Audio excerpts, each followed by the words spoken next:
And pumunta kami dito is dahil wala lang, mag-ikot-ikot lang kami, walking, ganun. Kasi mainit na yun ang panahon dito sa Qatar.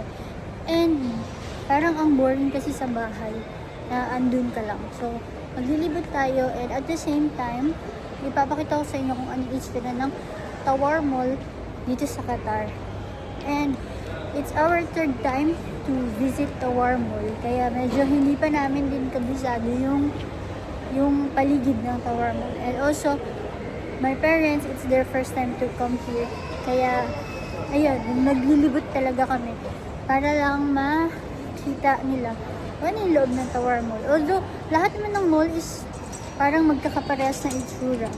So, tingnan natin kung ano yung meron dito sa Tawar Mall na something special. Kaya, come with me. And I'll do my best na makapag-video kasi siyempre, kailangan ko mag-ingat na ma-videohan yung mga lokal. Right? So, let's go.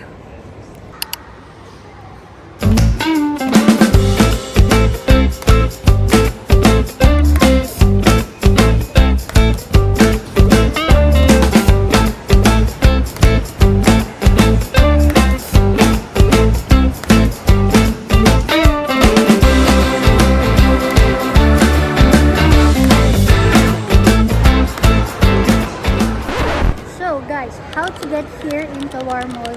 So, unfortunately, hindi ka pwede dito mag-metro.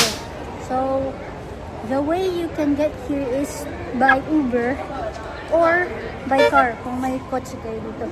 So, located to sa Al Markiyah. Malapit din siya sa Gulf Mall, Landmark, Ezan Mall. Yun yung mga malalapit na mall dito sa Tawar Mall. So, ang operating hours ng Tawar Mall is from Saturday to Wednesday, it's from 10 a.m. to 10 p.m. So, Thursday and Friday, it's 10 to 12 a.m. 10 a.m. to 12 a.m. Then, ang mga restaurants dito, mostly, is open sila from 10 a.m. to 12 a.m. Even close na yung buong mall, yung restaurants, until 12 a.m. And then, yung hypermarket and yung pharmacy, nag-open din siya ng 10 to 12 a.m. Ayun. So, yung mga retail store lang yung nagko-close ng maaga.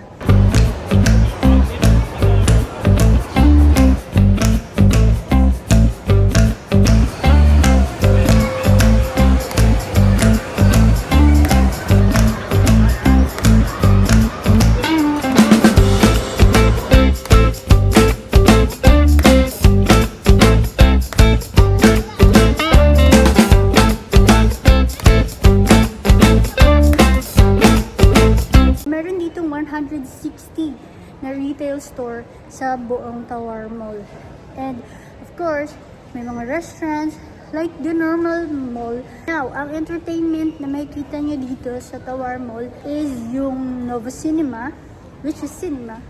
And then may mga pang kids like Bounce, 360 Play, Noorland and Zoo Rider, Slot Racing, and Aviator Lounge or Aviation Lounge. So, para siyang nasa loob ng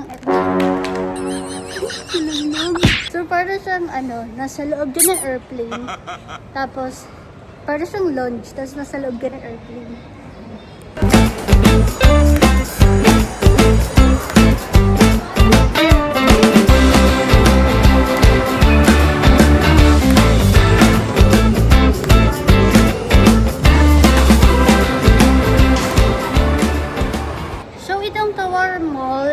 Hanggang 4th floor ang meron dito. So, medyo malaki siyang mall compared sa ibang mall. I feel na mas maganda din pumunta dito kasi less crowded siya. Even ngayong Friday, actually it's Friday, and you know naman na pag Friday dito sa Qatar, parang rest day ng mga tao. So better na pumunta kayo pag gusto nyo mag-mall and then less crowded na tao is dito sa Tower Mall. Kasi nakikita nyo ba yan? Dalawang tao. Tapos yung pagkapaligiran is, yan, wala talaga masyadong tao. So, better na dito kayo pumunta kung ayaw nyo ng mataong lugar.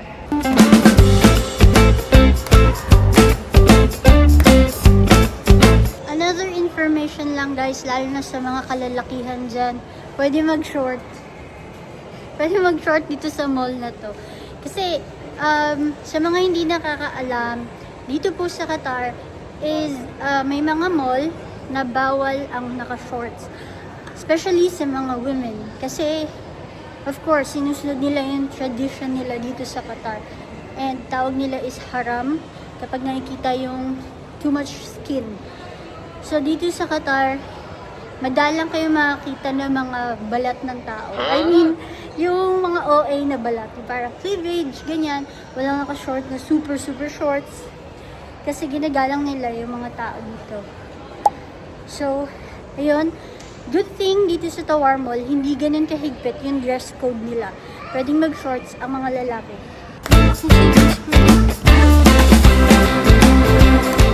And one more thing pala guys, there's one question that I always get, kung pwede daw ba may tattoo dito sa Qatar.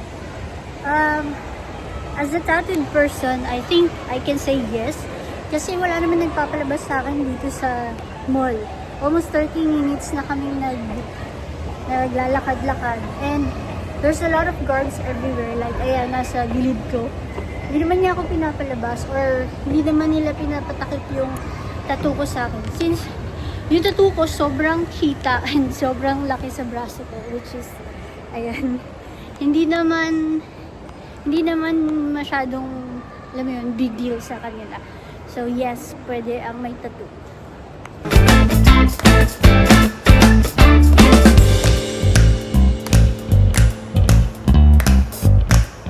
So ito yung food court nila. Hindi ganun kadami ng katulad sa iba pero meron mga food. Hindi ko alam kung maririnig ka dito.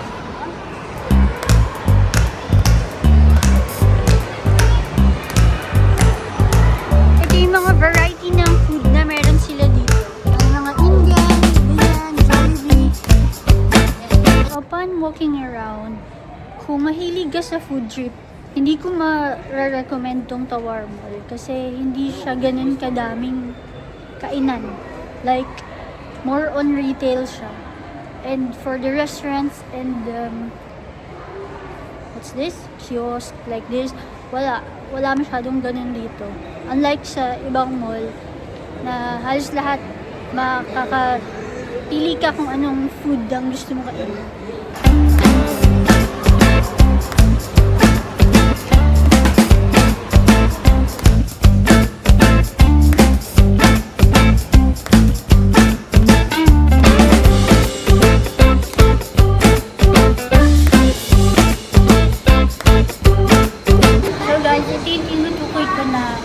Special feature ng mall na to, merong old soup.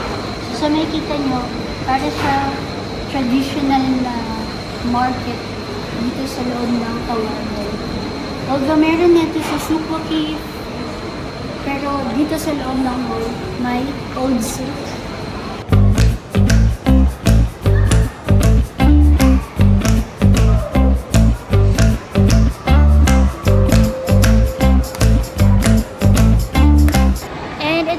Yung bounce. Ayan, dyan naglalaro yung mga kids. Napag-isip-isip namin na pumasok dito sa bounce. I-check natin kung anong meron dito. Ang dami ng tao. Or yung mga bata. Kasi nga, pang bata siya.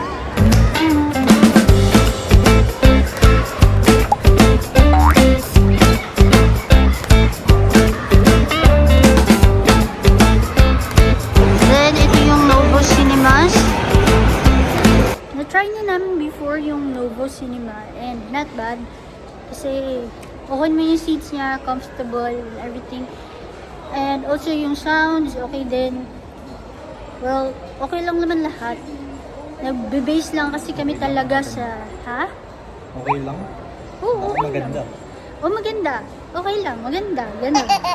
Well, kasi minsan nagbe-base kami sa, pagka nanonood kami ng sine, gusto namin, konti lang din yung tao. Kasi before, nung nanonood kami ng sinehan, sobrang dami ng tao dun sa loob ng sine.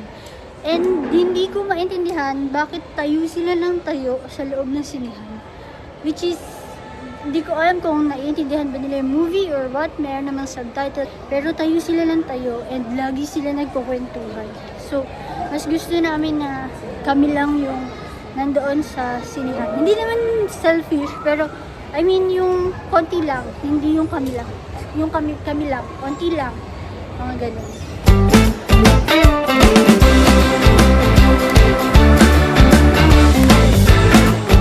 It's been an hour since naglalakad kami dito sa loob ng Tower Mall. And of course, naggutom na kami. Itong kakainan namin is nakita namin sa platform ng Qatar Living Rewards, which is itong Qatar Living. Yan, as you can see, may mga deals siya dito. Deals of the day. And nakita namin itong free cracks. So, meron tayo dito, pwede tayo magkaroon ng discount na 20% discount off. Here you go. And then, ano pa ba? Ang dami. Yan. See, pang 2 families, 100 reals. Pwede mong i-avail. And also, yung mga buy one, get one na beverages. Dito yan sa Creek Wrap. Pero meron pang mga nakalagay dito sa platform na iba't ibang klaseng restaurants. Like for example, itong Paper Moon. Yeah, Paper Moon. Yeah. So, in case lang naman, idea lang, in case na gusto nyo na makatipid, punta lang kayo sa platform ng Qatar Living. Check nyo yung Qatar Living Rewards. And, ayun, pwede nyo i-avail yung mga nandun.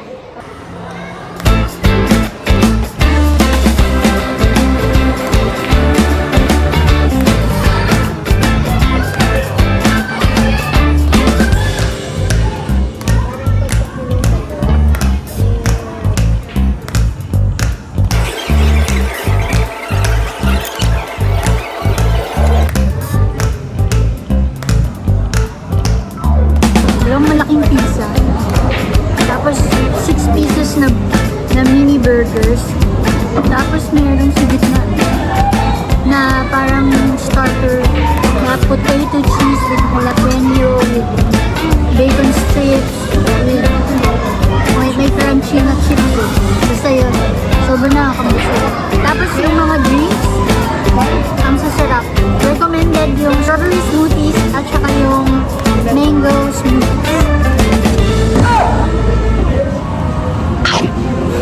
So we're done eating our dinner and sa sobrang dami naming pagkain, meron kaming take-out na pizza. Sobrang sulit yung pag-dine-in namin doon. Gamit yung Qatar Living Rewards. So I think pag marami kayo, kunwari magto-tropa, family, ganyan, sulit yung order namin as in. Kasi nga nakita nyo naman kanina kung gaano kadami yung food sa aming table. So sulit siya. At sana nakatulong tong video na to sa mga pupunta sa Tower Mall. See you guys next time. Bye!